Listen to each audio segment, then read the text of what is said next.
Okay, hello everyone. Today we're going to be learning how to run reports. In a few weeks we're going to go over some intermediate reporting customizations that we can do, but today we're just going to look at some of the reports that come with the system and how to just do some basic editing on that report. Okay. Now remember, the next 2 weeks we won't be having classes, and then we'll be back that following week, which is the 24th, I think it is, for our next class. So I'm sure you've all noticed at the top of your screen you have a Reports tab. The reports in Salesforce are actually excellent. They give you a lot of preset reports just in Salesforce. And then you also have some that were installed with the Sycamore system. So anywhere that you see this parenthesis installed package, they're ones that are customized just for the Sycamore system, okay? And then the other ones, are generally just Salesforce ones, which are down here, okay? So I'm going to just go into this folder here, Client Reports, because I thought that would be a good place to start. That would apply to most people. So I'm going to click on Client Reports. Remember, when you first go to reports, you're always going to see the recent reports that are listed here. So if it's the first time that you're going in to this list, this may be blank. So then you always want to click on the folder that you want to take a look at. Now, the folders that you see over here may be very different than what you see on my system. It'll depend on the rights. Some of these folders will be hidden from you. If there are administrative type reports, they can be hidden.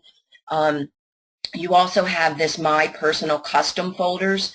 So if you create a report or customize a report, you can put it in that folder and no one can see it. Not even your system administrator can actually get into that folder. Okay, so generally what people will do is they'll take one of the reports that is given to them, and then they will do a save as, save it into their personal folder, and then customize it for their needs. Okay, and that's what I'm going to show you how to do.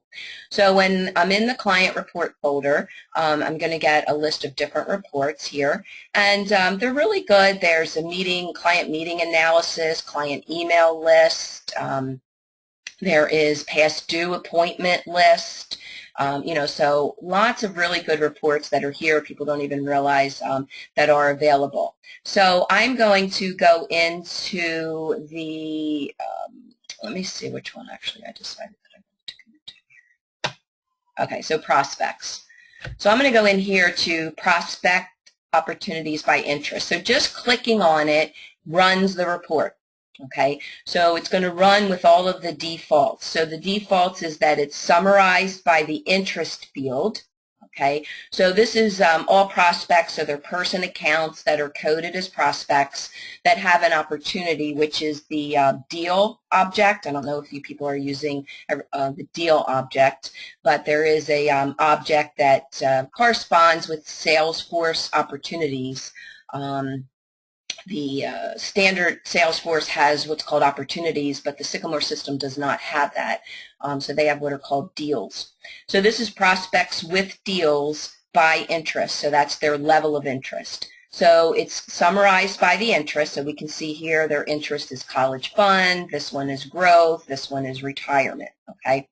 And then it's just showing my accounts. Now, you could say show my team or show all accounts. Now, it's not going to show you accounts that you don't have rights to, of course. So generally, you're going to want to leave it on my accounts. And then it's going to give you a time frame based on the last activity. When it's set to custom, it's just going to basically give you everything.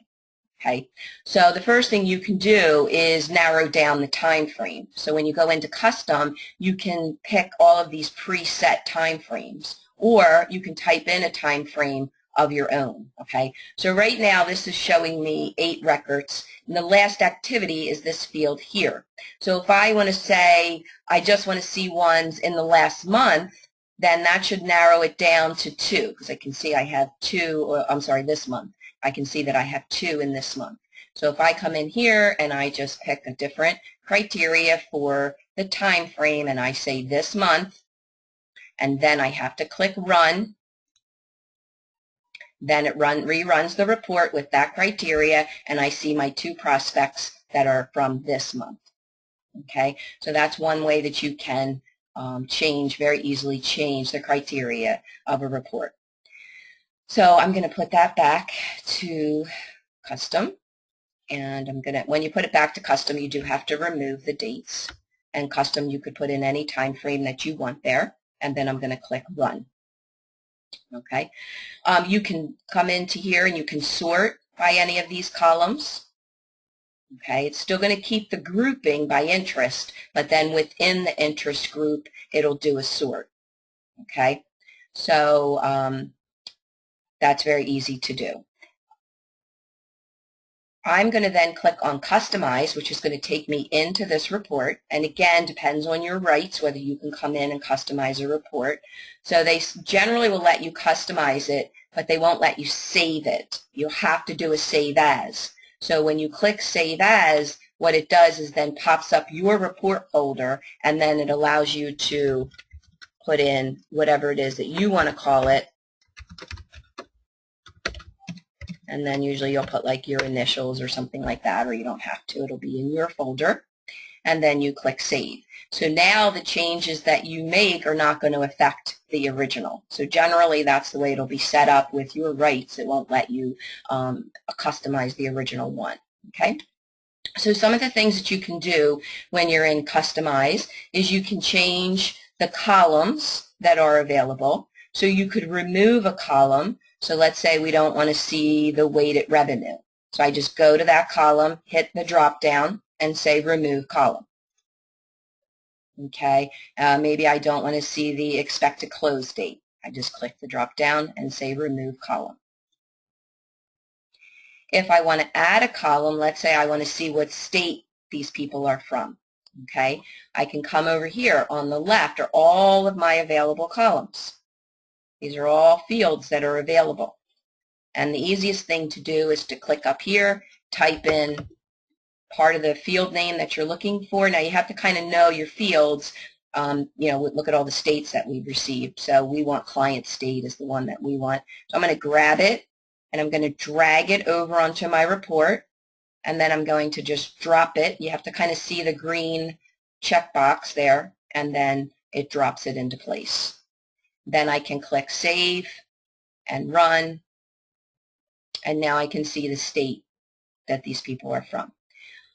The other thing that's really nice about the report is you can go into this client or prospective client here by just clicking on their name. Okay, so I'm now in that person's account. I can make whatever change I might want to do, click Save, and then just go back to my report. So that's really nice. Okay, so that's how you can add a field. You can sort different fields. Now I'm going to click on Customize, and let's say that I wanted to do a report on just prospects from New York. So I don't want to have to sort it and then look through them, so I'm going to set up a criteria filter. Okay, and that's what you do right here with filter.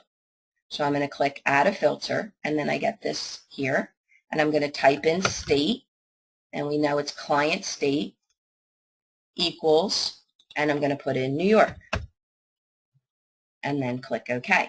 So that easily I've filtered my report by state. We can filter by advisor, we can filter by any field that is available. So then I can click Save and Run, and there's my report by state. Okay. Once you run your report, you have two options. You can do a printable view, which is going to export it to Excel, and it's going to look pretty.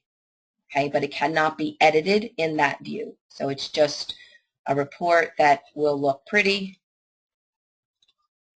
so that you can, kind of print it out from there or send it to somebody from here. Okay, if you say export details, then it's just going to give you the raw data. Generally, Excel would be the choice.